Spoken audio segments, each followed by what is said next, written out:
And we'll now call to order this meeting of the Board of Education. We'll begin with this pledge of allegiance. I pledge allegiance to the flag of the United States of America and to the republic for which it stands, one nation, under God, indivisible, with liberty and justice for all.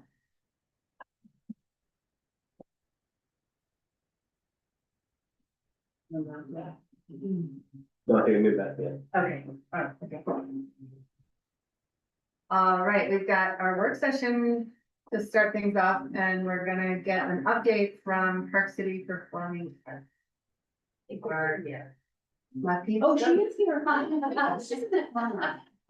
She was hiding. Hi, everyone.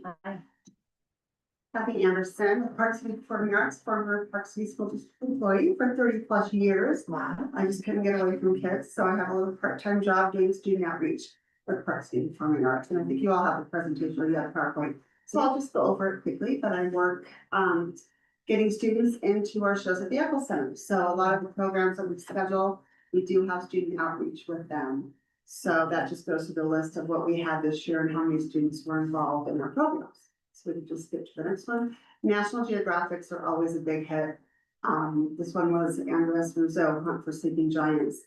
And we had Treasure Mountain students, and they were so engaged and so amazing and asked the best questions. So we were able to get 650 students in for that show. Next one, that just goes over that again. I won't read it to you because you all are smart. Another National Geographic, we did open this one up to Wyoming. So we had this presenter go out to Wyoming and share her presentation. 75 students were at that one.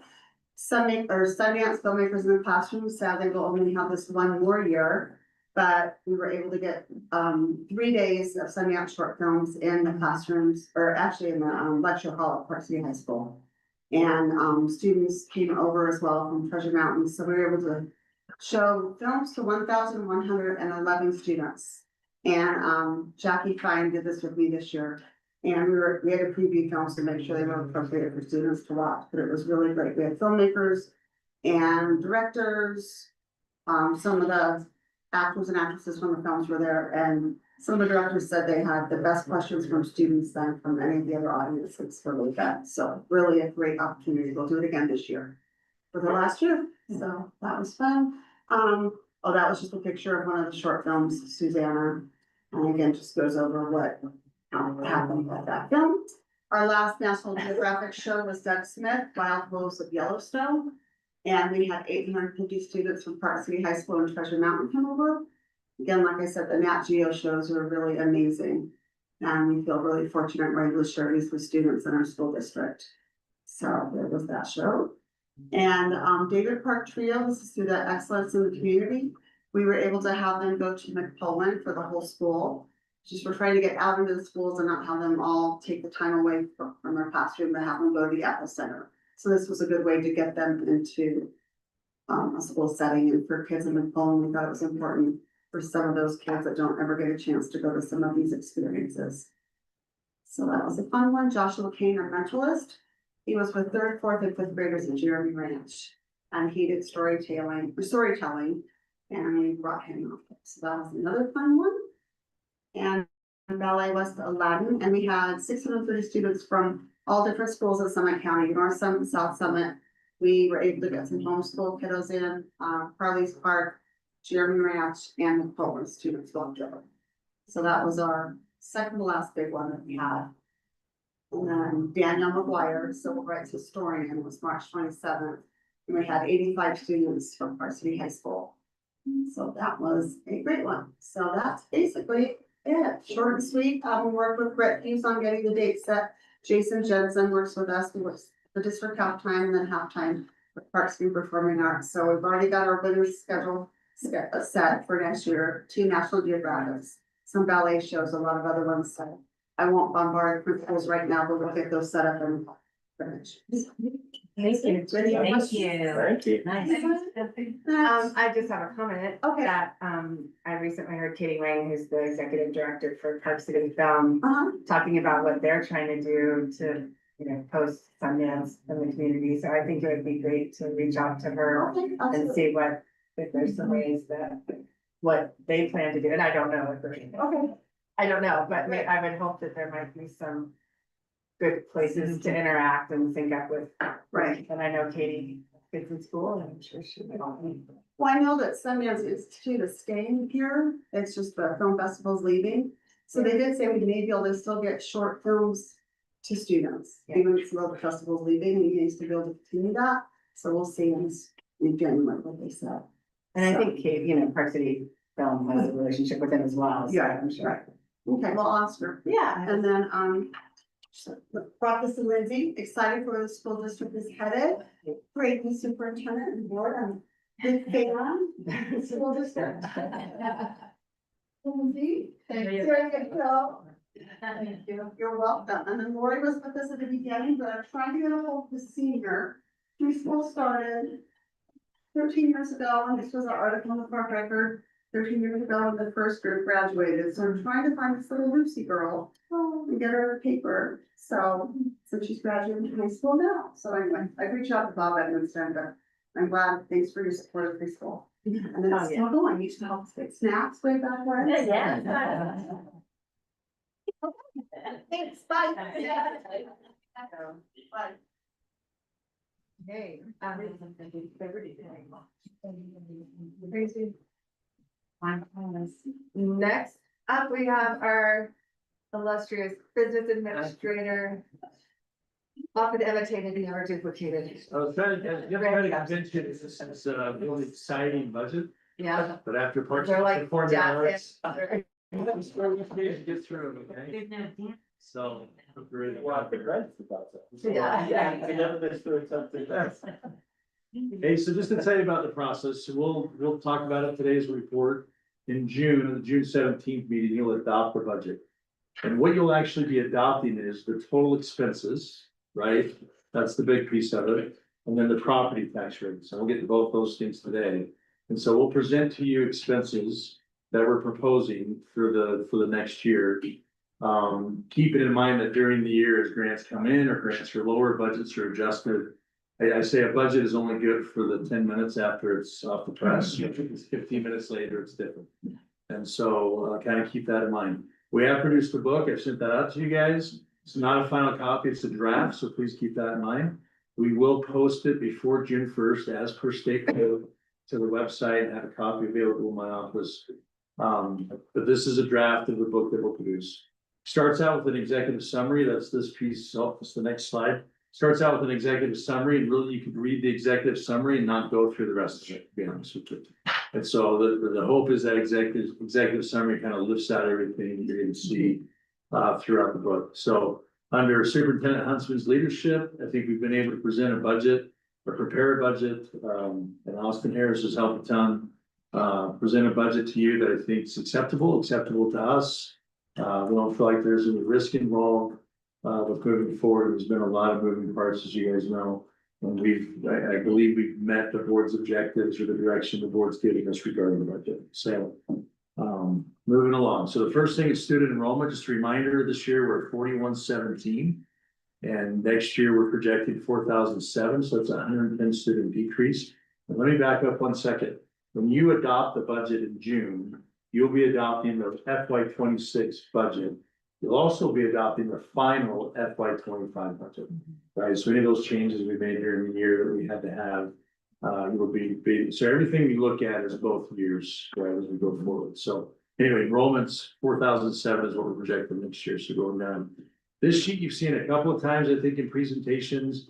I won't go into great detail with this unless you have specific questions. We're right in line with the stuff we told you we would approve. And what we're having with preschool and how we're handling special ed and some of these different things, lost things. Software or safe school SROs are still in there at the $400,000. As far as attracting and retaining employees, we have reduced staff, about 32 staff members overall. 32 Equivalents, full-time, pardon? full-time? Not all full-time, just 30, I'll say 32 FTEs equivalent. Equals about $4.7 million is what we've been able to reduce and repurpose. The the FTs you see in the top section, we have not put in the book yet, so you're gonna see a little discrepancy there at the total at the bottom, 25 versus 32. And then, of course, we talked about the third year of this current negotiated agreement, now meet preferred process. But at $5.8 million, that's the cost of that for this next year. So ultimately, we're adding 2.6 million into the budget from the previous year based on these things right here. And you just kind of see that number come up again. The next slide is a summary of our revenues, and this is the different funds we have. The big one is the general fund right on top. And you can see our actuals in 23-24 revenues wise, we're 109 million. We're projecting 117 this year. We'll probably be under that a little bit. Keep in mind, as we build the budget, we try to be conservative on revenues. We try to be aggressive on expenses, so we don't end up upside down with everything. Okay, so that's the way you budget. And then revenues for the new year, 118 million. So an increase of 855,000. Not a lot of money came in from 4% because we're declining. We're also seeing interest income, although still pretty healthy, tapering off. We try to treat interest income as one-time money, just because as we know, the rates go down over time. If that happens, we don't want to be holding that back overall. So other funds are right in line. Pass-through taxes fund, $39 million. That's the money that's part of the recap we pay back to the state. That's part of the charter school local levy, and part of the increment we're losing based on RDAs or CDAs that we have that affect the school district. Outside that, revenues are pretty stagnant, pretty close to the same as they were the prior year. The next big one is the expenditures. So you would be approving the last two columns in the motion in June. And we're projecting $118 million. So you can see with 5.8 million that we're paying out in raises, still our expenditure total is going up 733,000 overall. And so we've been able to repurpose things and make a lot of changes under Superintendent Huntsman's leadership there. The big one you see is the capital outlay fund, the negative $37.9 million. That's due to construction being progressing or done. So we go into the year with $100 million as construction's done, we count those expenses. The next year, we won't have the same level of expenditures in that fund. We have the piece that takes care of our buildings, and we have the piece that's the 38 million for the athletics, and then what's left of the construction for the 6 properties. And so that's why you see that number larger some years and smaller some years. The bulk of it really was the 24-25 year. And that's why you see that number. Everything else is relatively the same. The student activity funds, we will adjust during the year based on end of year amount. So that 900,000, we'll probably see that change overall. So for extra. So those are the expenditures. Fund balances. This is really kind of like your home savings account. This is where you have, put away for a rainy day. Same thing for us. So you can tell from 24, and the 24 years actual numbers, 23, 24. The 24, 25 is an estimate. So we're anticipating going down a couple $1 million, and then in 25, 26, another couple $1 million, and I'll get into that. We're still in line where rating agencies like us to be for our AAA bond rating, which gets reviewed on an annual basis now because we have bonds outstanding. And so they'll review that every year. But we're right in line to really where we want to be and to stay out of the eyes of the state auditor that we're not too high, but not too low or risky. So we're really pretty healthy there. So that's where our fund balances are. The next one is the employees. I won't go into the great detail. The number at the bottom, it's a 32 FTE difference. So you kind of see where our positions are. We feel like we have a pretty good grasp on that. There are some others that we need to add in for preschool and things that we haven't added in. So overall, this next one, I always get asked this question on the recapture. That number, that circle there, the 33 million. You with me? Oh, one more. There we go. Thanks, Tricia. The 33 million, that's really the recapture. So we're estimating the recapture for FY26 would be 33 million. That goes back to the state of Utah from taxpayers in Park City. It's a rate set by the state legislature. We don't set that rate. The rate has not finally been set yet. There is a number that's come out of the legislative session we'll talk about here in a second. But that's something we always get asked. And what's the other community that pays recapture? No one right now. So, No one. Rich has done it a couple times. Rich School District. They have a lot of vacation homes up there. South Summit's getting closer, but not quite there. So right now we're still the only ones projected to be paying that out. So. Okay, this is kind of an overall financial, I wanna trigger your eyes to where the red circle is. So that number, the 2.6 million, we're asking you to pass a budget that really is 2.6 million in the hole, or to say it better, it's gonna take 2.6 million of our savings account, the 44 million we're projecting to have left over, to take that and take it down to 41 million in fund balance. So it's not that we don't have it, we do have it in reserves. And so we feel like we've gotten to a good place overall with all the changes that have gone on. Keep it in mind, it's a work in progress, right? For the next couple of years, we talked about that as leadership, so. What's the, so that point, what's the impact of that? Not just through 26, but beyond that? So beyond that, so the big question there is, what are the raises gonna look like? What are the benefits gonna, that's the big cost, right? Okay. Obviously, if we keep declining enrollment, we're gonna have to adjust staff accordingly to stay in this kind of budget framework. But overall, it's gonna be, hey, what's, I wanna say negotiated, we can't say negotiated, let's meet and confirm. The bill has been stayed. Yes. Oh, that's right, okay. So that's gonna depend on that. I don't anticipate us next year having the same savings we created this year overall as staff.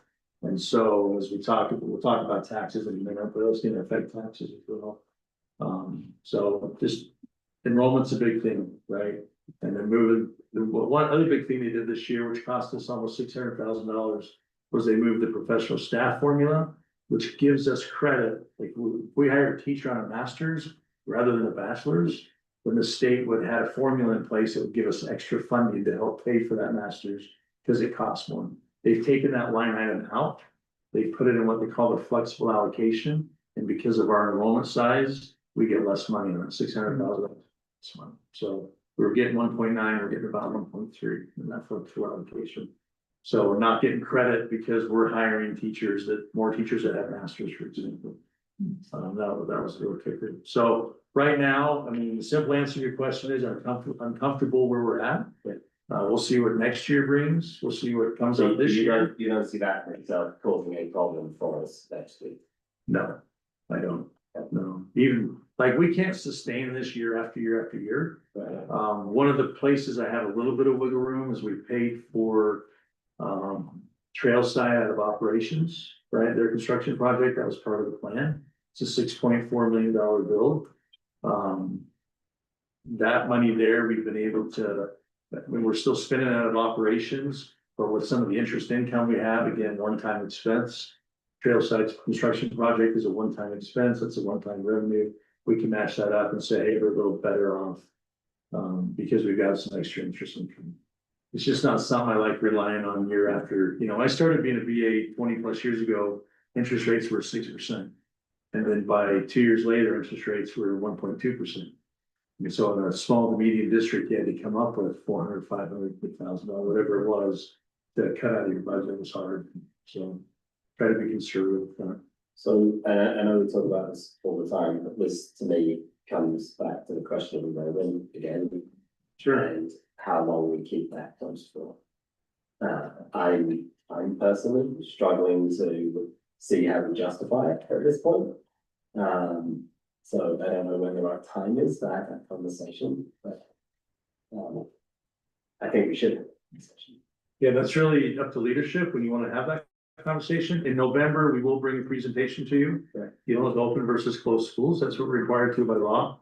But if you want to have discussions prior to that, you're welcome to do that, obviously welcome to do that.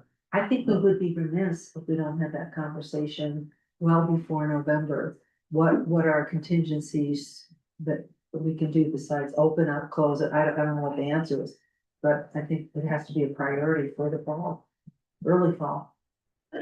Well, we also discussed too that with the preschool and expansion and those spots not being filled, we have the option of just opening for the preschools. Those kids will continue through in the school district, and that's a way to have a controlled opening for the school district. That might be prudent to have that discussion quicker so people can get involved. Yeah, I mean, I assume we're still waiting for people to enroll for the coming year anyway. Yeah, we're beyond that 200 mark. So I feel good about where we're at preschool wise. We had that last push Now we'll see, we still have a couple outstanding families that still need to complete the paperwork process. So that may or may not impact enrollment. It could decrease, because families still have choices when it comes to preschool, especially in Park City. That's good to know. I think last month when we talked, there were still a lot of openings. Yeah, I think to be honest, so the public hears it, that we can't sustain this the way we are doing it, so things will have to get tight, or we'll have to think of other options to get revenue, but they need to understand that. Or decrease expenses, to get more revenue, and then one or the other, we have several levers we could push. right. And understanding what we pay out to another school district when a child that lives within our boundaries Not a one leaves. for one. It's not an equal, we give 8,000 and we only get 2,000, right? So, Yeah, well, we need to look at all of those elements, I think, to really understand it. Again, the public doesn't go into all of this detail, but I'm already hearing, questions from people about what are we doing, why are we spending money on this, and, given the larger environment of projects being not going forward in the general community, et cetera. So I think we need to be very, very astute about this in the next quarter and ongoing. So in June, you would approve the last two columns, the expenditures in the last two columns is really the final 25 and then the new 26. Is what you'd be asked to do. So again, comfortable where we are fund balance wise. We had a couple real healthy years. And so I think we're in a good spot overall, percentage wise, and just where our savings account is, so. Okay, just wanted to share, so general fund expenditures by object, as just a pie chart, this just shows that we spend 85% on our salaries and benefits. So you really, outside people, you have 15% to deal with in the budget, which is not the largest chunk of the budget, so that's one thing that's pretty interesting overall. By function, the trigger for us, or the thing we look at, is the instruction. So right now, this budget's built with an instruction percentage of 57.3. Last year, the budget was built at 55, so we're creeping up. When I got here, we were in a lower amount, but the recapture was in the general fund. We've taken that out. And being able to account for that differently, which has helped us in that instruction number. Ideally, that instruction percentage, you'd like to have between 60 and 65, well, so. So we're creeping up, getting there, small strides. The other thing I'll point out on this is towards the bottom right, district admin support is less than 1% of the total budget. So I think that's a positive thing as well as we've done and built, so. Randy, how Yes. do you compare a district of this size with these very elements to us? Yeah. This is all new for me, and I don't know whether this is just out of line, in line, in the median, where this exists. I don't know whether the norms. If that makes Yes. sense. It's hard in the state, right, to compare. Yes. You gotta look outside to some degree. The Utah State Taxpayers Association produces a public education spending report every year. And so I rely on that report a lot. They break it down by function, how much you're spending per student, So and it some would of the be this data in the slide. book. What's that? It would be this slide then. No, it's a larger report. Oh, It's a- okay, it's a I really understand, large but when you report. say function would be Oh, instruction. by function, yeah, instruction, student support, yes, Yeah, yes. okay. So they break it out by that. I will compare us to other districts. It's not all apples for apples. I mean, you look at Rich County, they have a lot of second homes like we do. And so some of it's comparable, but their student counts a lot lower, right? And so I look at the neighboring school districts. And the thing I look at the most is the instruction percentage, first of all, because that's a real indicator. You're really putting your money towards instruction in the district. And part of this number for us is we've got a few coding issues in our system. Substitutes, for example, the philosophy here in the past has been, if a teacher's going to a training, it's really a student support for the teacher, right, which is a different function than counting that as instruction. Mhm. The sub can really be an instruction because they're face to face with the kids providing instruction. And so some of those things in our system, it's not a huge degree for subs, for example, but it affects that percentage overall. But I will compare to other districts and see percentages where they are. I will compare like enrollment. I'll also compare some districts that have a higher assessed value. that have an easier, way to generate some tax, if they will generate some tax, so. I'm always comparing those kind of things, saying, where do we need to get lower, where do we need to get higher, so anyway. Happy to share that, it's on a big legal piece of paper, you need a magnifying glass to read it if you're over 45, so. Maybe if you could read it and then enlarge the font, Yeah. not sitting hell. Just enlarge the key elements, but yeah, that's a good report. They kind of give us a benchmark to say, Exactly. hey, where should we be? Are we where we should be in instruction right now? I don't think we are. We're inching towards where we need to be. But it's gonna take time, Right. so. What are the reasons for that? What are the reasons for that? Well, I think when the board came in, the things you were hearing were too much administration, too much support, non-facing positions of kids, right? All of those non-facing positions are not an instructional position. And so you see a lot of those, that will skew that the other direction as those positions are evaluated and either eliminated or altered to some other responsibility, so. Yeah, part of it, when I first got here, part of it was where we were accounting for the recapture in the general fund. I mean, that was saying, hey, now your budget's $130 million. And this percentage is instruction, it wasn't a fair assessment, we had to pull that out. And so when the State Taxpayers Association would report it, it'd be like, hey, Park City's at 38% in instruction, which just was not a fair number, so. But yeah, part of it's system, part overall, like a sub-example, I gave, part of it's how we code our things in our system that we got. Okay. All right, this next piece just kind of tells you how the general fund, fund balance is broken down. I just want to point out two pieces. The two that the rating agencies look at the most is this first one, the economic stabilization. That by law, we're allowed to have 5% of our budgeted expenditure in that account. So at the end of each year, if we have money available to do that, we raise that to 5%. It's rainy day fund, basically, that the state allows us. The unassigned at the bottom is the other one that a rating agency will look at. So you can see between the two of those, we're about $30 million. So we're right in about the 26-27% range, which is where rating agencies like us to be. I do always put budget and fund balance and contingencies in case we have, PTO payouts larger or we have something happen with benefits during the year we weren't expecting. I always have a contingency, or maybe I've made a bad estimate on the $5.8 million of, how much it's costing us for employee raises. So we've always got some contingency built in, so it's not hurting that $2.6 million bottom line overall for us, so. And then this is the thing you've been waiting for, is taxes, right? This is the hot topic, so. These are the different tax rates that we see in the tax system. The three that are highlighted, the voted local levy, board local levy, and capital local levy, is what this body here determines. You guys determine those rates. The debt service, which is below the capital local levy, is actually based on what our GO bond responsibility is for that coming year, right? So whatever the tax rate value is, put it in that GO bond amount, produces a rate, that's the rate we charge, basically. That's the max we're allowed to charge. So that rate kind of comes by formula. I don't have a lot of control over that unless you want to really lower it. So you can notice in the 25 year and the 26 year on those highlighted rates, they are the same as in those 2 years. So we're saying, hey, for the 26 fiscal year, which is actually the 25 tax year, not to get confusing, is going to be this, we're going to stay within the certified tax rate. We have built into the budget estimated a $500 million growth factor, which is what we had last year when assessed value actually went down. Whether we realize that or not, we'll find out. It's not a significant part of the budget, but it is part of the budget as well.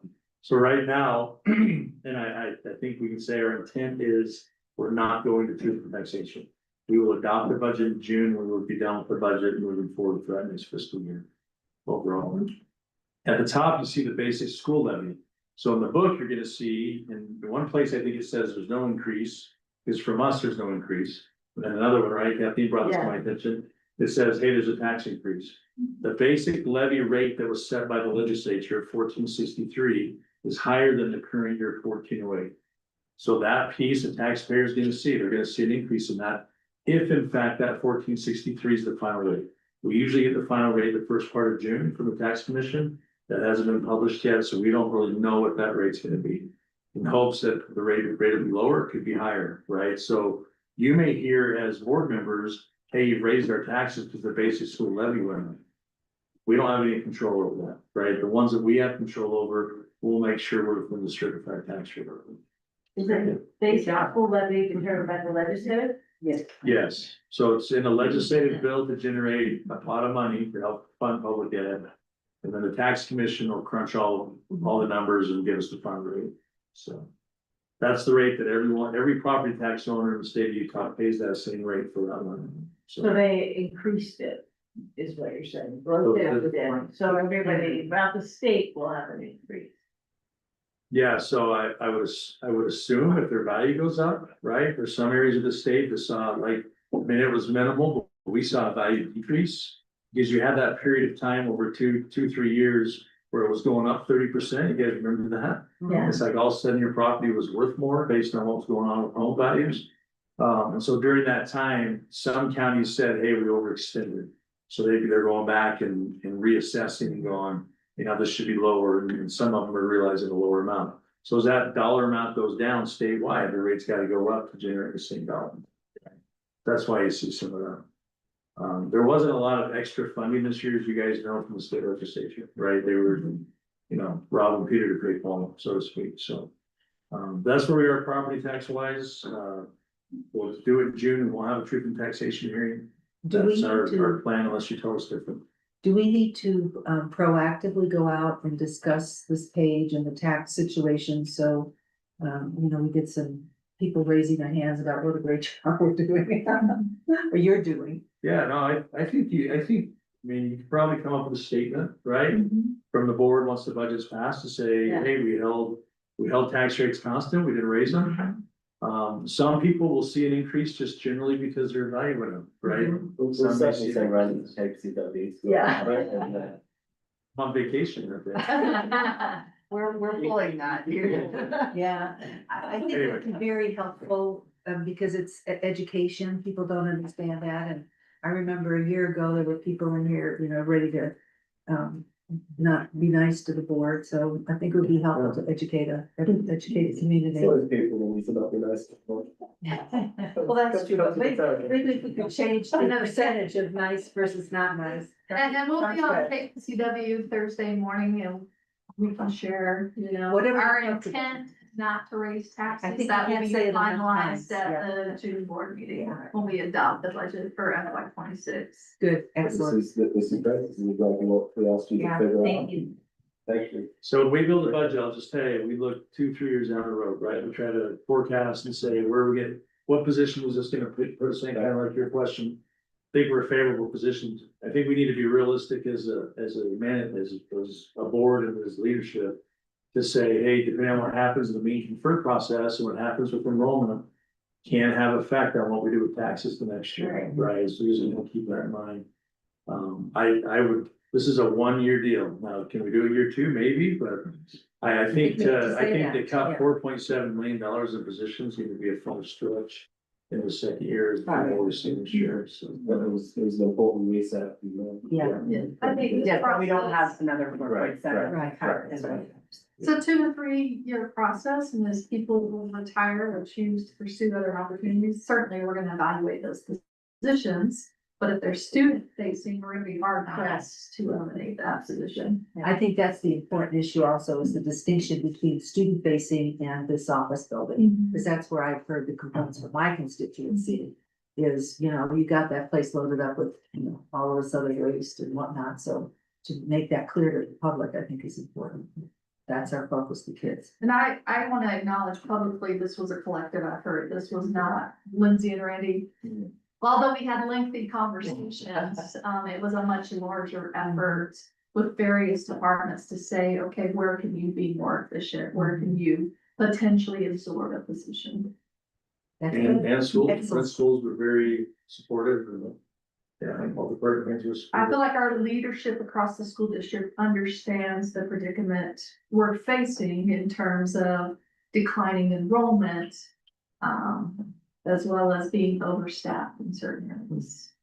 And the closing of Treasure Mountain created a another level of complexity in trying to ensure that we place people into appropriate roles. So now, Well done, well done. Yes, Thank you. navigating that Thank you. now Park City Performing Arts, but there you go. There was no kickball change. Yeah. Thank you. Thank you. Thank you. Everyone's effort in getting this together, we really are grateful for that. All right, next up, JD. Thanks for letting me follow a tax discussion. Yeah. Didn't Got a have a crowd warmed up presentation, for you. but, so, I don't know. I'll start with Parley's Park, the certificate of occupancy was issued there in May. They moved in, all the furniture's in, all the landscape's done there, all that is left is the play pit. And it's been ordered, we're just waiting for it, I think it'll be installed and done by the end of June, so. I do believe they may be using a classroom in there, I haven't been in there to see, but I think they've been using. Yeah, I walked through last week and they had some preschool classes functioning from that space. So, yeah, that's a good little space there, it's quite an addition for our school, so. And that's really all I have for parties, we're trying right now to close out the budget over there, so, we had some allowances when we bid that project, we had some allowances to cover some things that we didn't get bids on, and so we're just kind of closing all that out right now, but good to go for the new school year, so. Trail side's in the same position, the certificate of occupancy was issued there in April, middle of April 22nd, to be exact. Everything's done there except for some interior punch, we had some leg issues on the height of the desks for the first grade. And so we've ordered those and they will be here middle of June, and installed, so I believe they're also using those, so. Landscape's not been started there, but it's getting ready to get started there, and then the same thing with the play pit. It's been ordered and it'll probably be done before Parley's, but sometime in June, so. Good to go over there. Ecker, about 95% complete. There's still a few punch list items inside. They're having a hard time balancing the two wings, with the HVAC and all the air and water and everything that goes into that. They did a startup on the chill, they couldn't start the chiller up until we got into some spring weather. They started that up Friday last week, and so they're working on getting all that air moving through there. One big thing that's gotta happen at Ecker is the exterior stuff. There's a lot of concrete. I don't know if you've walked around there since the snow's gone, but a lot of concrete panels, sidewalk, stairs, a few things that have gotta be replaced. And so all that's gonna happen. We're also gonna replace the curb along the south end or southwest end of the new bus lane for the snowplows. It's got too steep of a curve. You can see the damage on it from last year. So we're gonna come through there. As soon as school's out, you'll see all that exterior work starting to happen, and they're scheduled to be out of there at the end of June as well. So really, that's it there. At Ecker, when we originally did portion, they issued the certificate of occupancy for it, the state did.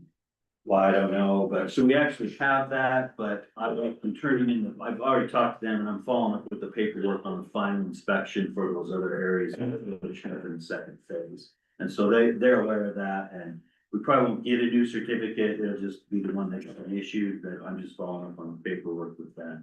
The high school is on schedule, so, flooring should start in area C, which is that first, the big 3 stories you see out front there. Should start in about a week or two. So it's painted, all the cabinetry's in, the ceiling's in. They're doing all the overhead like data, intercom, things like that. And so once that's done, they'll just button up the ceiling, but the grid's already in and painted. And so, I don't really see too big of an issue there. I think that, the FF&E's on track. It's to be delivered starting the end of June, goes into the middle of July. So that should all be in place by then. I don't really see too many issues there. Maybe on the side between, the site work between Dozier and the new addition, maybe a little bit. We're messing around with some stuff over there as far as the bus line goes and some other things, and so it was really part of the redesign of Dozier. And so it's kind of up in the air, I'm just gonna say, so, and that's really kind of it for the high school. we had our pre-bid today for Treasure Mountain Sports Complex. So. Maybe we better back up there. Treasure Mountain Sports Complex. So the whole entire plan there was Dozier and Treasure Mountain, right? The Dozier piece has been removed, and I'll get to that in a minute. So today we had the Treasure Mountain pre-bid. Had a lot of attendance, big group of contractors there. And it goes to bid on the 29th. So within 2 weeks of that, we would be able to award the contracts and we'd be able to get started. Barring a few things here, not get to this. So, Always a few things. yes, so, I asked him to come, he's like, can I answer the questions that I cannot? and I'm scripted, so, even though I'm over 42, I wrote my own stuff down. So this project that the bidding was just for the fields. Correct, so it'd be, The baseball song. yes, baseball, softball, the soccer fields, the demo of Treasure, the tennis courts, it's all of everything from holding this. Okay. That whole- All of that. We put that in, so originally it was gonna be one bid package, which would have been Dozier, would have been all of this over here at Treasure, but we split that. And the reason we split that is because the city has come back on our budget, on this program. Nick's work has been involved in a lot of this, so. And like I said, the pre-bid went really well. We had a lot of participation, and I expect. We have a really good estimate so far, and so I think we're gonna hit that, and I think we might even be under that, so it's looking pretty good. The bidding conditions are really good right now. There's still enough work out there, the contractors are hungry, and it's looking like it's gonna be a really good number, so I'm looking forward to that. So just to give us a little history here, so I applied for the conditional use permit with the city in August. So it's been 7 months, right? They approved it in April. So they came back, they approved it, which was a very nasty planning commission meeting. And they approved it, and then we followed up with them. So what they do is when you get your conditional use permit, they approve it based on these conditions. They give you a big long list of conditions of things you have to do.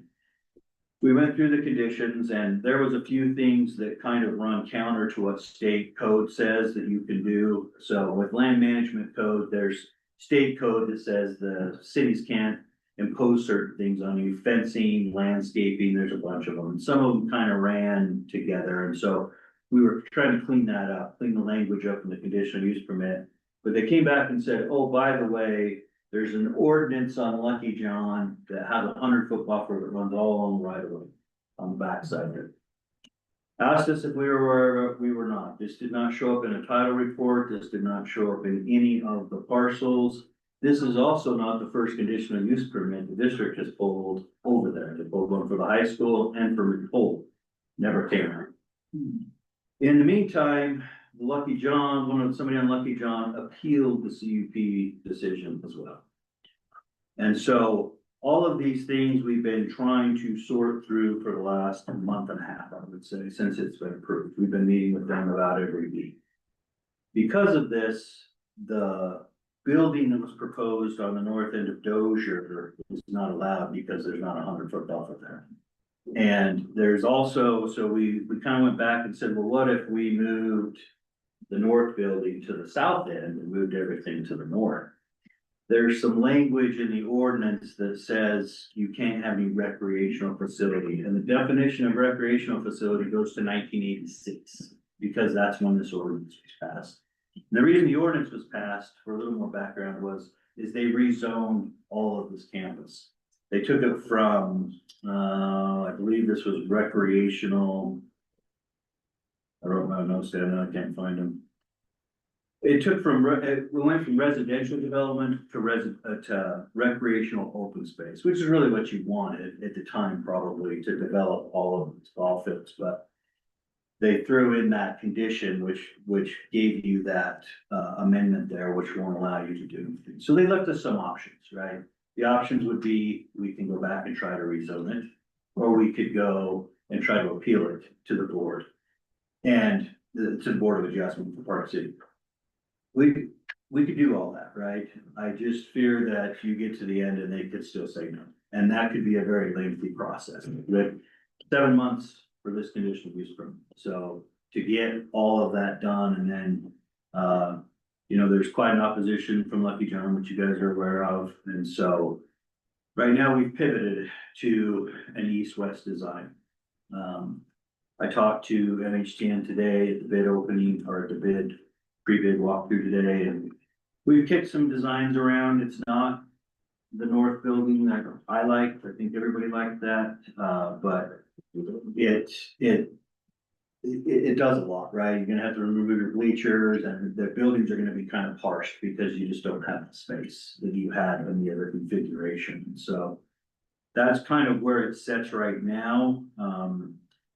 I have been in contact with the city, you know, they have 45 days the appeal was based on notification from the city to them, and so that's really in their hands. It really has nothing to do with anything the district has done. And so I'm waiting to hear back on when that is going to be decided. I know they met with the appellate yesterday. And then also an additional kink in this is the PFAS rule for Park City. So because the artificial turf is not certified PFAS free at this point, they are holding up one of the conditions of the approval on PFAS. Now, we have had it all tested. We have sent that into them. We are having another round of testing done. And so they're reviewing the first set of testing, and then once the second set, in about 2 weeks, they'll get that information as well. And so that's kind of one of the things I'm kind of going through with the city right now, is to try to work through the PFAS. PFAS ordinance was based off of ski wax, not off an artificial turf field. There's several artificial turf fields in Park City. And so, working through that, and then with the appeal, but, you know, everything goes well, bids opening 2 weeks later into June, we would start everything, so. So you've been busy. Backing up a little Sure. bit, so we've separated out the Dozier, whatever's gonna go on over there for Correct. right now. You met with contractors to open up the bid process for the treasure side of the project. Correct. 2 weeks, you'll get the response from those contractors. The award happens. I mean, how long does it take you guys to decide? I'd say 2 weeks probably to get it all in. So you get them all in 2 weeks, look them all over, choose who gets the contract. And then how long from award to starting the project?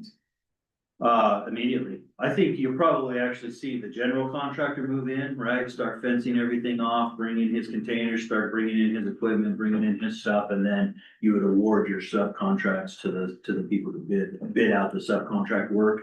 And I would say, my calendar in front of me, but it's middle End of of June. June? No, middle of June. I Middle would say of middle of June. I'd say you'd see the contract for the first part of June, maybe start to move some stuff in there, start getting things prepped.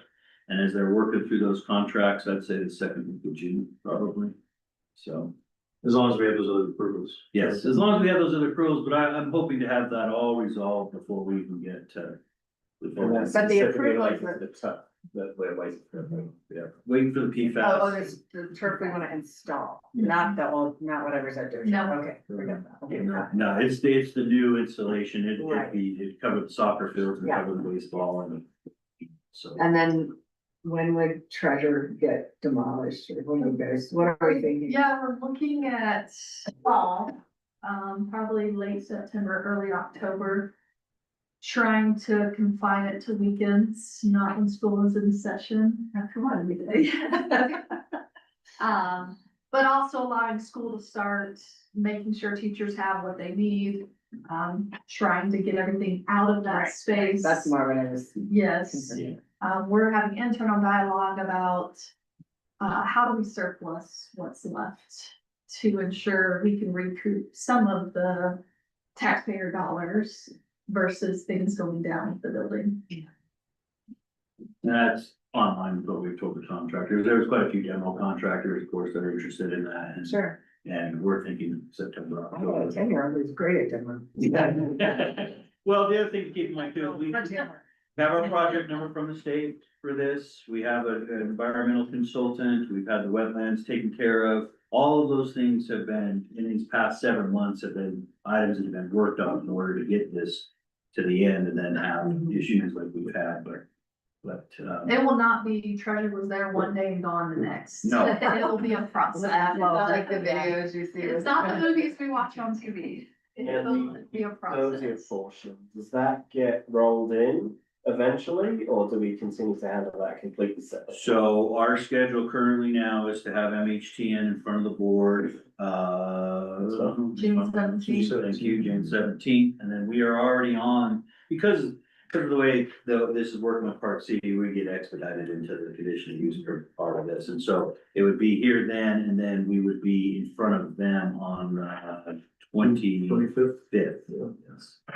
So we still think, and we had this discussion again today at the pre-bid, we still think if we do that and you guys are, happy and approve what's going on with the east-west configuration, that we would still be able to start everything late summer. We'd probably start sometime in July. It'd be the buildings probably, maybe the track. We had to work some scheduling out the track. The track may take a little bit. But the buildings could start and some of that demo could start and getting all that cleared and grubbed. And then depending on the traffic lane, which is also, I'm working on in the background, is also plays into that a little bit, so.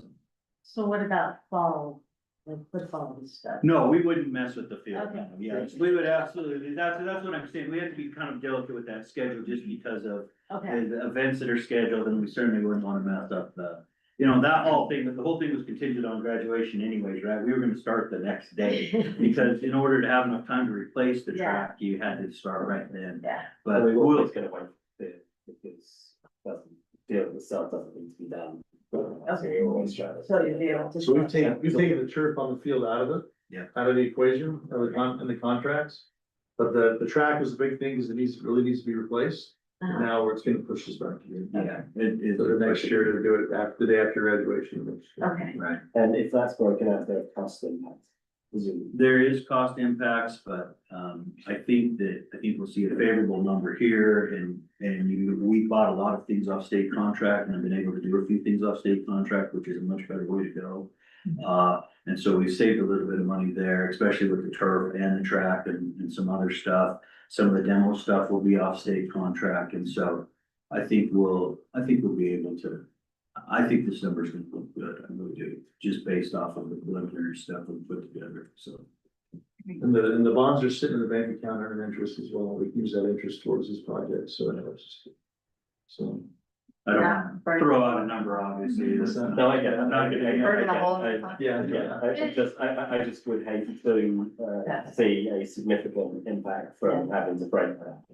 Yeah. For sure. And there's an impact already, right, with the schedule and everything Right. else, and, like I Right. said, we purchased the track, so we're kind of setting on the track and a few things, but again, I do think if everything goes right, we get through the planning commission, the meeting for the original CUP was not a fun meeting. It almost got out of control, actually, so I expect a different meeting this time, but, if that's approved, I think within a couple of weeks, we could get, previously, MHTN had already put together a bunch of other buildings in a configuration, so it's just kind of massaging some of that design, making sure that he can fit everything in there and still give the athletics what they we're want. trying to maximize the footprint. Yes, And ultimately, yes, we could have gone down this path and delayed, but we wanted to stick as close to the timeline as possible, which is why we said, let's go east-west.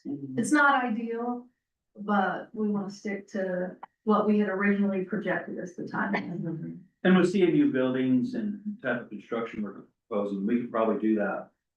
Possibly looking at the schedule, if the weather's good, we could probably get the front end as you walk through where the new concessions and tickets would be and all that stuff, maybe even done before you got like coming winter.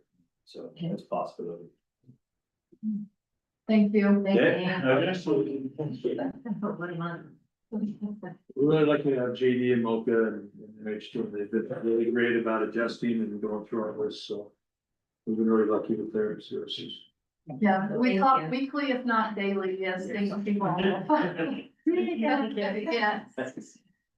We have a thing military about Simper Gumby. Yeah. Always watch that. Yeah. We moved it together.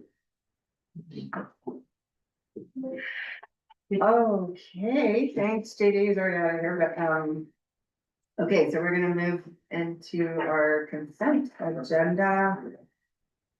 Which we've got regular session meeting minutes from April 8th, special session minutes of May 6th, closed session minutes of April 8th. Land trust and TSSA revised plans, travel request, interlocal agreements with Scottyville Basin Rec and Park City Municipal Corporation.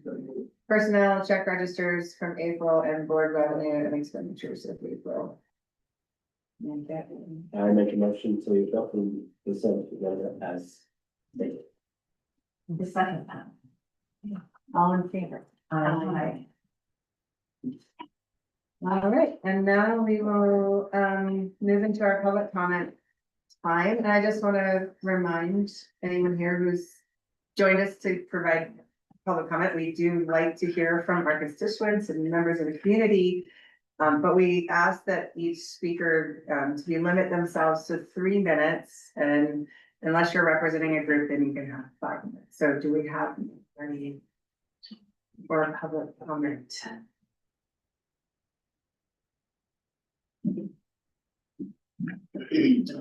When you're finished, will you fill out that blue sheet and hand it to me? Yes. We are speaking on. Who are you? Oh, I'm Finley Whitney. I'm a student at Park City High School. And we are speaking on behalf of the students who decorated the PC Hill with rainbow paper on the morning of May 7th.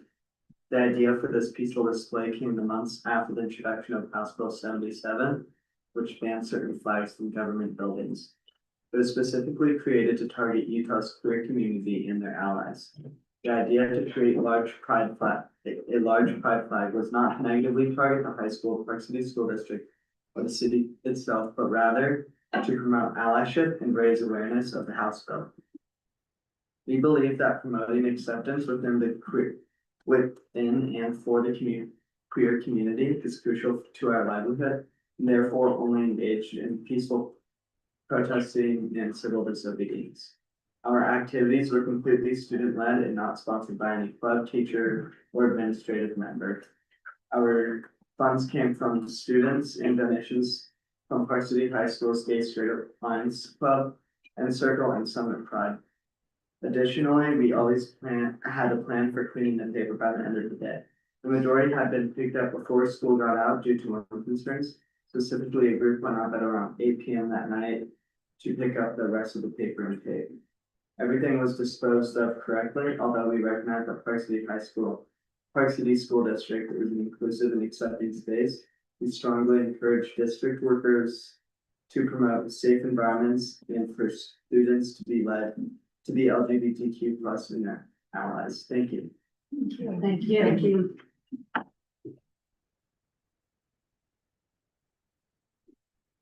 Do we have anyone else? No, just since we said. Sure. I just. I don't just in case someone's showing me, we do advertise it.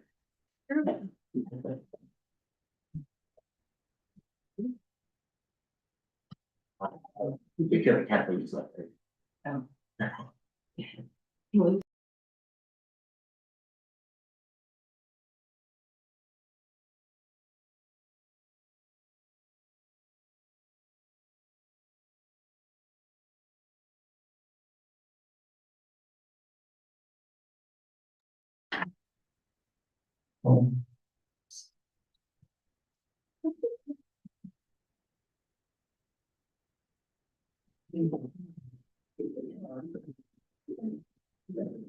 That's it.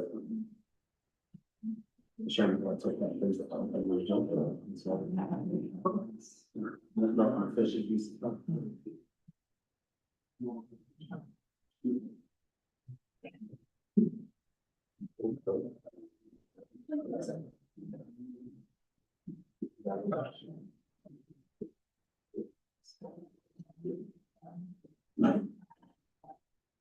This box, you know, everything on Google, it's just nice application. Control. Yeah, exactly. Yeah. Homecoming for the lot, right? We talked about that. Usually everybody. The Oscar Doors, is private property. So on the back side of it, it's gated and those roads should be contracted. So usually graduation of under. And then usually takes a group of kids. Or something.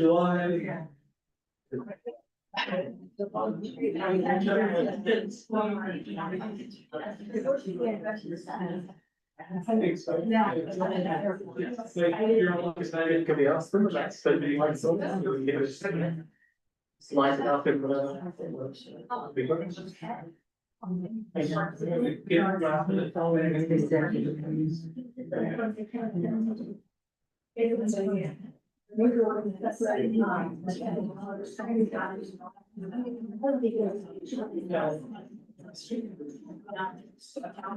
Okay, we just.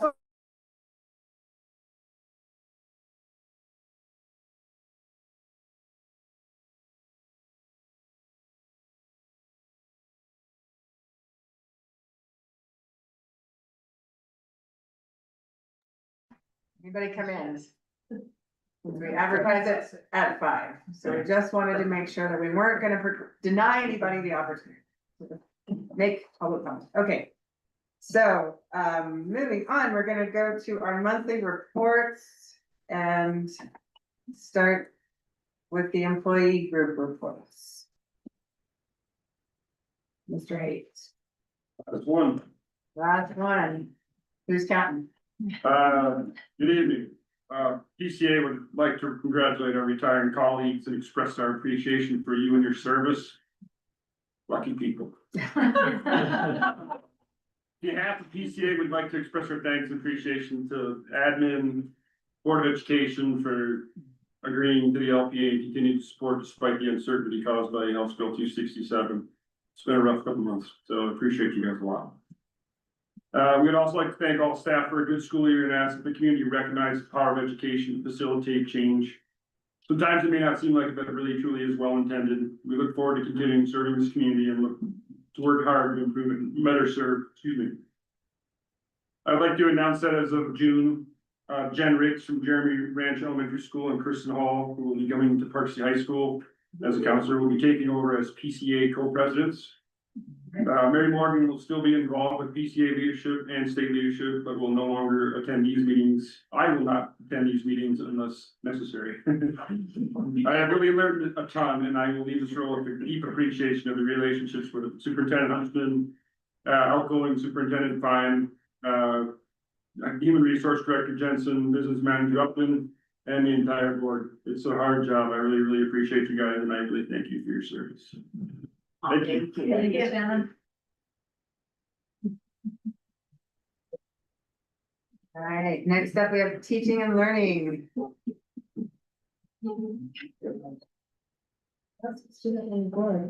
Hello. Yeah.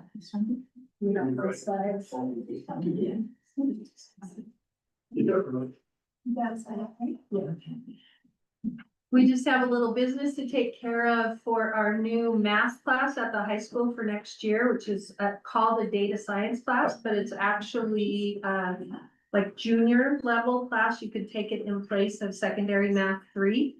It was adopted about 1.5 years ago, and this will be the first year that it carries. So we needed to do an instructional materials adoption. It is a very forward-looking class, and it is one that is intended for any student, whether they're advanced or on level in math, to really prepare them for post-secondary math needs. So that's why it's a data science class. You can see how that would connect into very current, modern mathematical needs. So an instructional materials adoption committee was convened that included teachers, administrators, and parents. The recommendation to you is that we adopt UCube data science. It's one of 4 approved curricula by USBE. This one comes out of Stanford.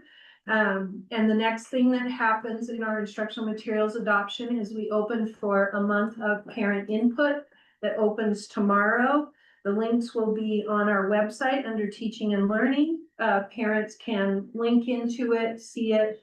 It's also already paid for, so it doesn't cost any money, so that's great. And then after the feedback period, then next month you'll see it on the consent calendar. So when you see that there, the parent review links are there on the website. We will have a Zoom meeting if anyone wants to join us on the Zoom meeting to talk to me or to the district math specialist, has any questions. And there's also a feedback survey on the website. The input will close on June 13th. So I just wanted to share that. Thank you. Thank you. Thank you.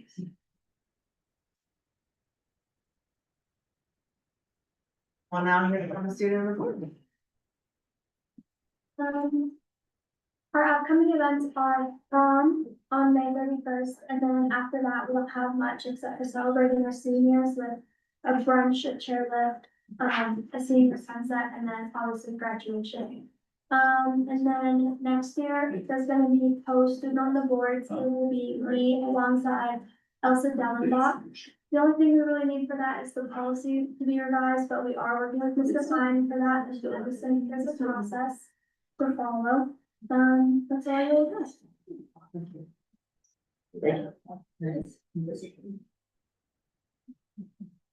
All right, superintendent, Thompson. Yes.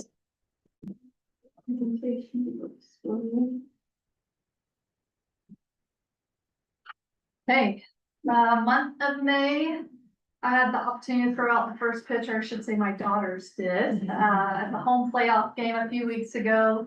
I warned the crowd that they are dancers, they are not baseball, softball, or soccer players. My oldest even threw her left hand and she is right-handed, but very fun opportunity to be in that environment with our baseball team as well as our families of baseball players. As always, including our mission, vision, and strategic plan that we employ to achieve success, academic success, excellent personnel, leadership, communication, and community alliance. This whole report is doing nothing but celebrating student and staff success. Typically, this doesn't happen until June, but no one comes to the June board meeting because hopefully they are on vacation somewhere.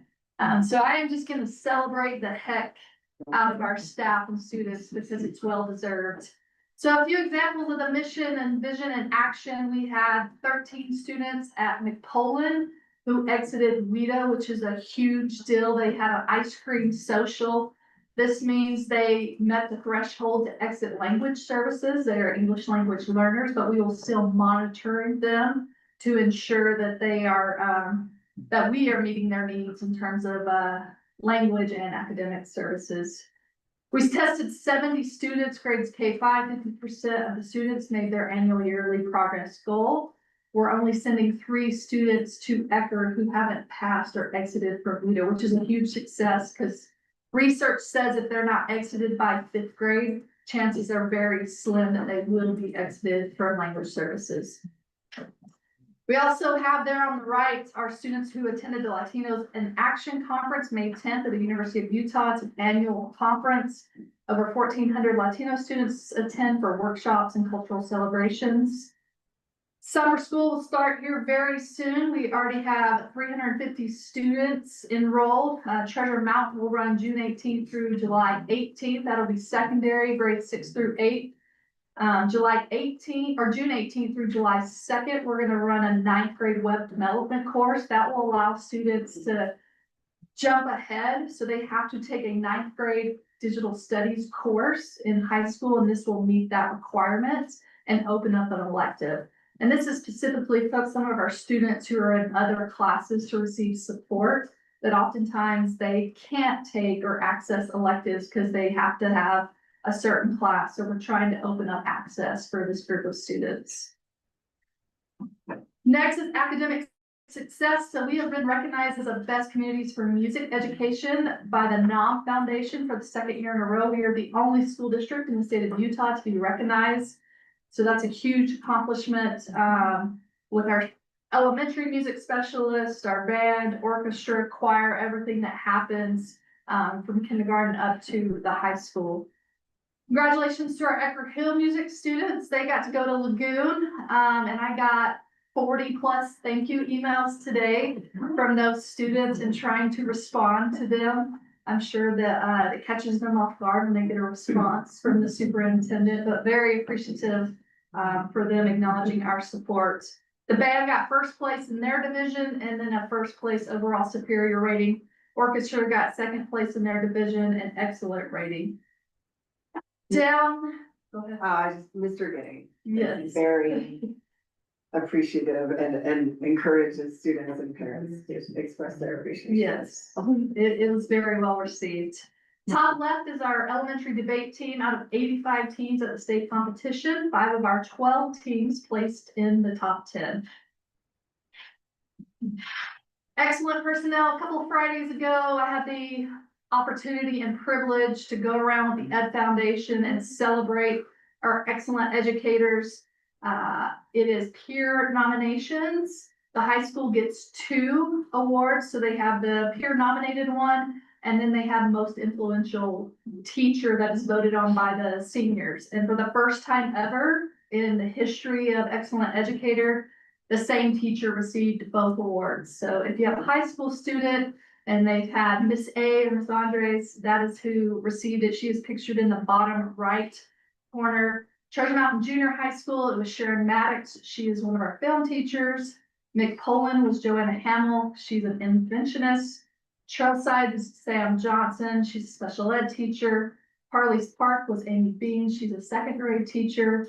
Jeremy Ranch is Susan Boone. She's a special ed teacher. And then Eckerd Hill was Andrea Solon. She's a 6th grade English teacher. Tomorrow we get to celebrate all our retirees. Hopefully you guys can join us. It is from 3:30 to 5 at the high school. You can see Chris Taylor. He is also going to have a jazz concert tomorrow evening at 7:30. It is free. If you haven't seen the advertisements, Wyatt Pike, Caleb Chapman, some alumni are coming back for his final concert. So that should be fun. And then we have 392 years of combined service across Park City School District from this group of retirees this year.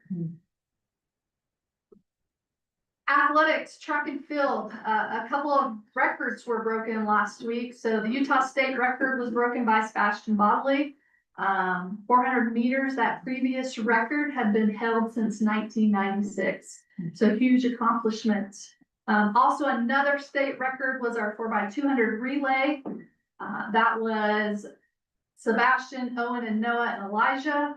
And then our girls received first place in the 4x100 relay. Sierra, Rachel, Estella, and Charlie. Other spring sports, tennis state tournament, we had the second singles placed 2nd place. That was Thomas Rogowski. Our softball team made the state playoffs. Our boys soccer team made it into the 2nd round. Our golf was Region 10 champs, and Ava Miller placed 10th individual at the state tournament. Boys baseball made it to the state playoffs. Boys volleyball.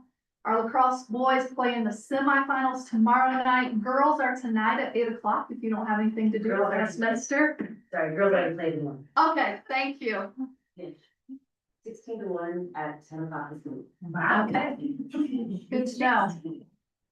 When do they play again? Thursday at 1 o'clock. Okay.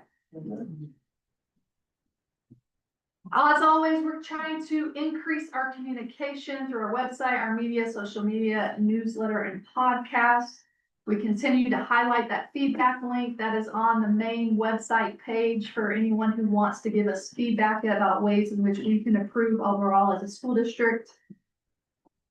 Last night, we hosted a community conversation around the cell phone policy. You may not be familiar, or hopefully you are familiar. Senate Bill 178 did pass, banning cell phones or any type of device, smartwatches included, during instructional time. It also gave us the latitude to be more restrictive and ban them during passing time and lunches. So we brought in mountain mediation, great attendance from the public, and really had honest conversations with parents and a couple of students, and incoming high school principal Caleb Fine, incoming Edgar Hill, principal Isaiah Blau, and myself, talking about the direction of the school district. Do we foresee a path for Yonder Pouches 612? Or are the pouches or the slots that are currently in use at the high school by some teachers sufficient enough?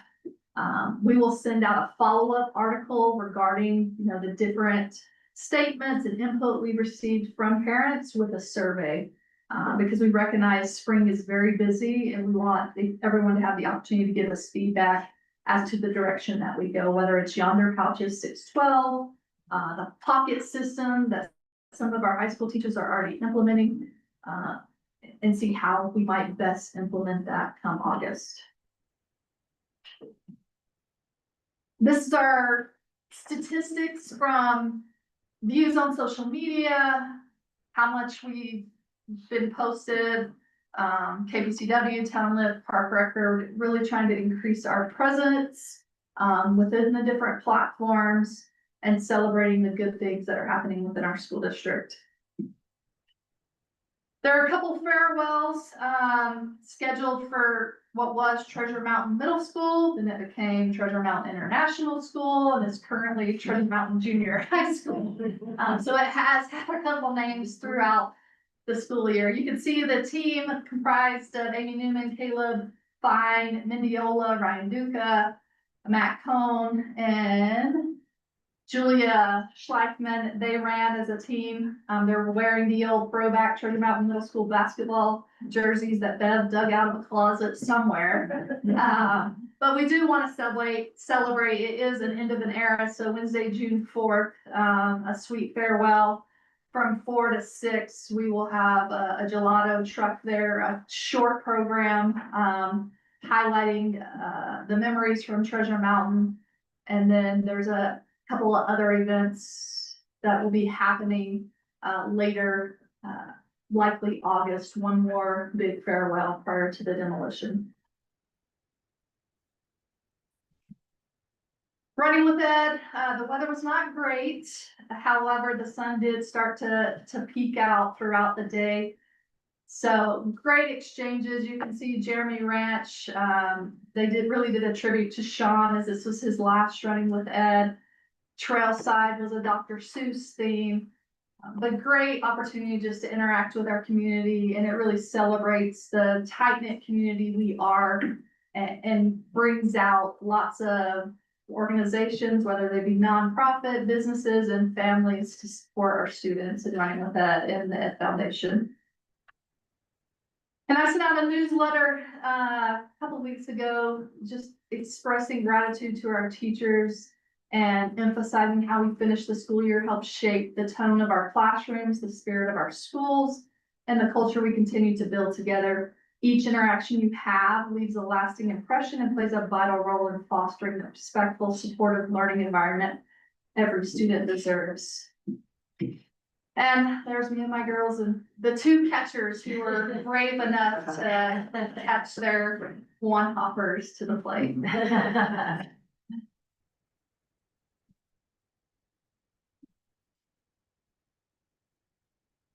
I think Isaiah, you are next. I just wanted to piggyback on, KCW's been doing a lot of great interviews with some of our high school students. The girls robotics team was on for the science show, like a very long interview with them recently. We also had, they were on this morning, the CTE, The electric vehicles.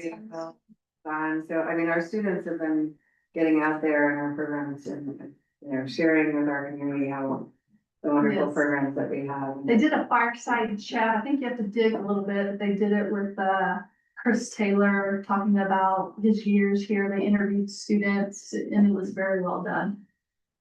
We had the Interact Club come to Rotary today. They were fantastic. And our club gave them a standing ovation. They were just really impressed with that group of students. And then next week, we've got more high school greatness at Rotary. We've got the CTE program trying to present. So we have truly phenomenal students, and I think our community really recognizes them. AP testing is officially done. Makeup started this week. and will continue into Friday. So great things happening in all of our schools. There's much to be celebrated, this school year and into the next coming weeks as we celebrate the class of 2025 at graduation. Late comer. Okay. Isaiah, you don't mind hanging on for a second, do you? I've seen you walk around that way. So we have Lauren for public comment. 3 minutes, Lauren. Sure. High school, my name is Roger Ganaldicius, and I'm here once again to advocate for the return of the Chinese language program in the Park City School District.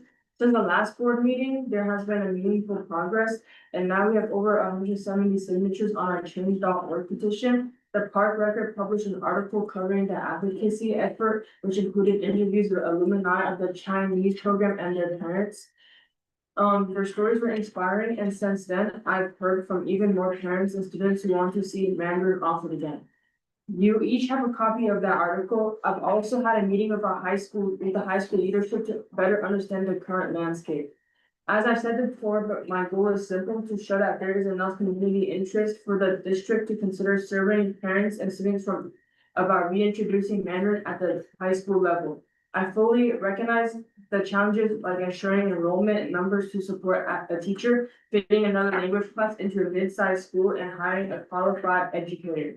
I'm not here to ask for the immediate reinstatement of the program. I'm here to ask that we take the next step, approve and conduct a survey that would require the support of the superintendent and the board. The survey could target the district as a whole, or perhaps just Edgar Hill and the high school, as those are the immediate feeder schools.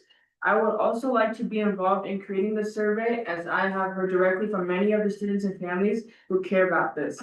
I understand that timing does not align with current scheduling and enrollment priorities for the upcoming school year, but as you review enrollment numbers and any challenges in the two DLI programs, I hope you will also consider the importance of conducting a parent-student survey for a Chinese language option in the fall of 2025. Our school leadership has done an outstanding job of offering new classes that exposes our students to different Korean technology opportunities. New offerings that I have learning about include cybersecurity and data science class, for which I am enrolling in data science in my senior year, are just two great examples. I believe Mandarin should be seen as with equal values, especially as a strategic and globally relevant language. As we wrap up the school year, I ask you to consider the 20 years of the success this program had in the past, the broad community support, and the global opportunities Mandarin offers students, and the value of expanding diversity in our district. Giving students access to a language like Mandarin will help them compete, connect, and thrive in today's global society.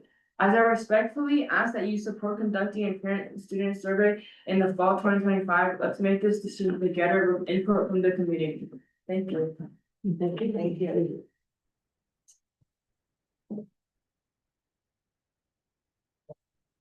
Hey, now Isaiah. Good afternoon and early evening to you all. Thank you. Just very briefly want to appear before you and in accordance with policy 3010, I want to ask for your consent to amend the colors of Edgar Hill. We want to add on a blue. So we recognize through a line that we are shifting our mascot. We are the Edgar Hill Miners. We're going to run with the same primary logo. You'll see the same like pickaxes. They're just going to say EH.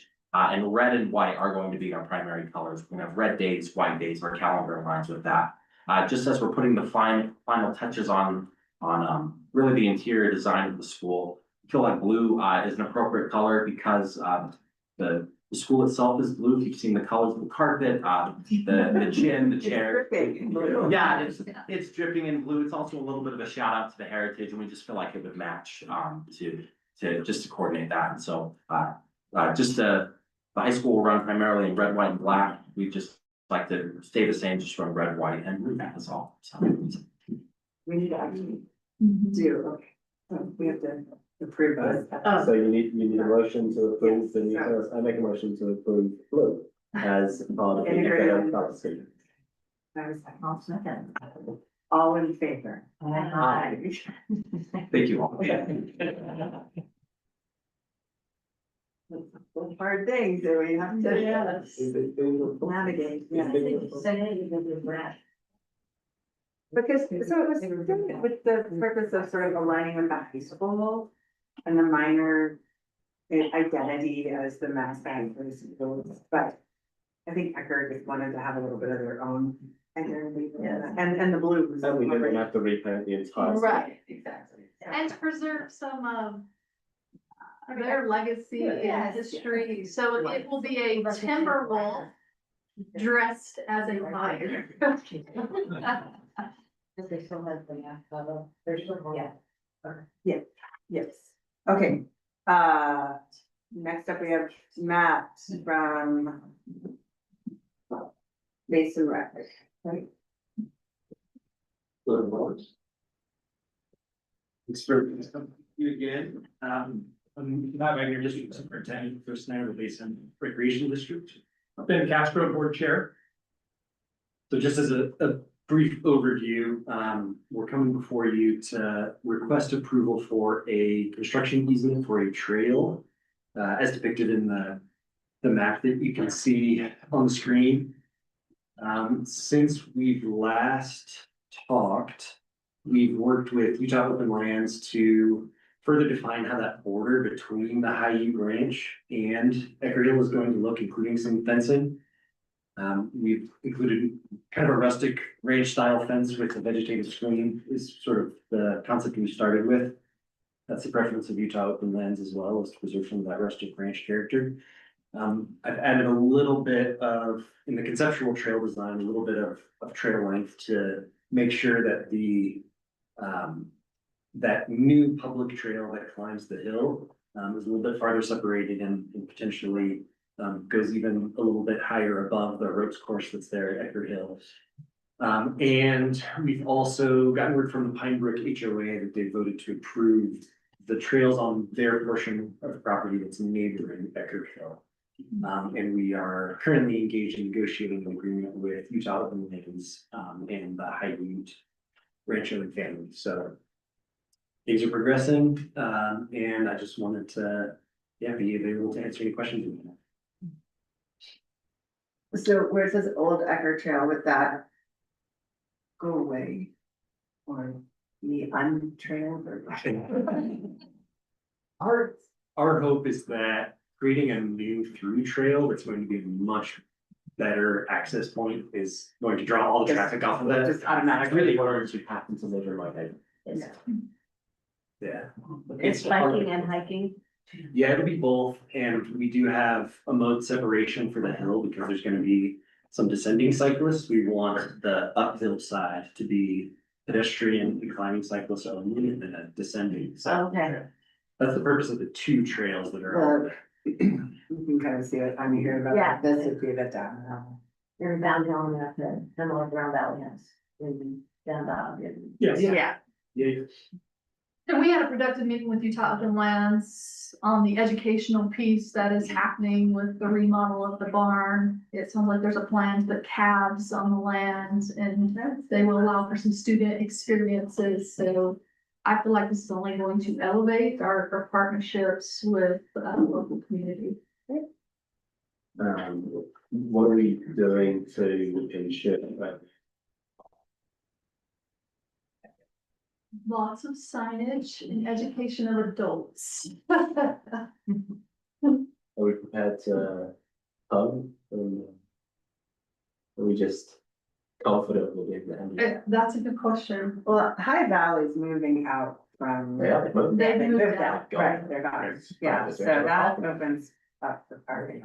And that's the intention of the trail that actually crosses into the High Ute Ranch property and connects to the park and ride. So the idea is that what is currently an attractive place for people to park to access the trail that is there now will hopefully just be less relevant. You'll be able to park at the park and ride and access all the trails from there.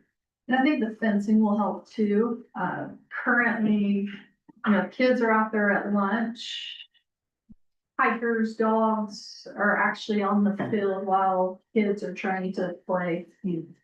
Which presents a safety issue. So I'm hopeful with the fencing and signage and directing people to park at what was High Valley Transit's operation, that will decrease the adults that are coming onto the property. So what did you say you're gonna do to the existing trail right now? That's just gonna stay there? And then there looks like there's where that arrow says public trail. I mean, is that a trail that goes down to the existing public trail? This one right here? So there's a lot of just demand trails, is what we call them, that connect all the existing resources, including the ropes course. That connect over to the adjacent neighborhood. Which that's one of the intentions with creating a better designed and more intentional trail, is to draw all that usage into that trail. It's extremely difficult, not impossible, to close down some of those demand trails. But it's something that we have more capacity to do, and especially if we have more of a focus in the developed trail system in this area. We have 3 full-time rangers that patrol trails, and can certainly help control usage in that way. But there's not a plan to directly, decommission those trails or restore them, but to just try to draw as much usage off of them as we can and let them naturally restore. Okay. We've thought about placing logs and such like they do at Run Amok for the trails they could want people to use. Oh, yeah, and that's our staff that does that too. We move signage around. That's what we're doing. But you're not wrong. It is sort of a Run Amok area. Yes. And a lot of dogs from the neighborhood right there. But take humans running amok. Yeah. So we do move those, and at Run Amok, we do it very actively and purposefully to give areas a rest. Yeah. But we don't expect those trails ever to actually be closed, but we kind of close them off and let them recover a little bit, and then we move the signage and the fencing elsewhere and let that area recover and kind of just cycle through the property. It is amazing the determination of people to just ignore the trails and that. Well, we've seen a lot of success with our ranger program as well. That has really helped on the education side instead of the ticketing. And so I think that would be, part of our primary focus as we open up this brand new trail, that those rangers will be on site to kind of help guide and direct those people to the trail instead of actually parking at Ecker.